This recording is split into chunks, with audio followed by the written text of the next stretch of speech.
It's remarkable to think that in this day and age, a major composer like Rachmaninov would still have works that remain relatively unknown. But this is the case with much of Rachmaninoff's chamber music. When we think of his compositions, for many it's the solo piano works and the piano concertos that first come to mind. Rachmaninoff was one of the formidable pianists of the 20th century, so it's no great surprise that as a composer, most of his compositions are for the piano.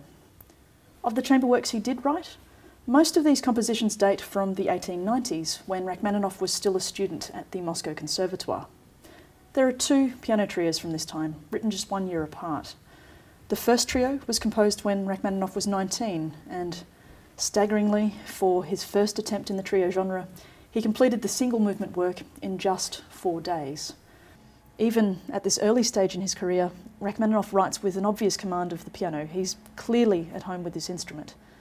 But what's more surprising is that you can already hear what were to become his musical trademarks, these sweeping romantic melodies, often dark and tinged with a sort of melancholy. There are also these expansive chords that seem to add depth to the sound world. So, in the opening of this trio, it's the string instruments that provide the initial setting, a trembling background. And it's the piano that takes our focus with a sombre, rising melody.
Throughout the trio, the piano's role alternates regularly between delivering melody and in supporting through accompaniment.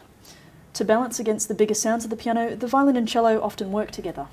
It's not quite strings versus piano, but the exchanges between the instrumental sections are clear. Rachmaninoff gave both of his early piano trios the same name, Trio Elegiac. But in the 20th century, these identical titles have caused a good deal of confusion. In fact, for some time on paper, the two trios were thought to be the same work.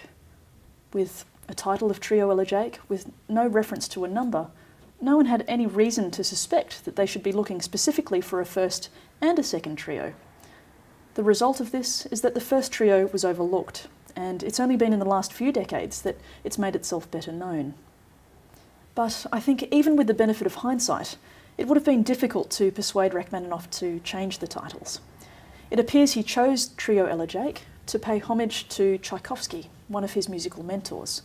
Tchaikovsky was still alive when Rachmaninoff wrote the trio. He was a strong musical influence on Rachmaninoff, and the younger composer clearly looked to him with respect.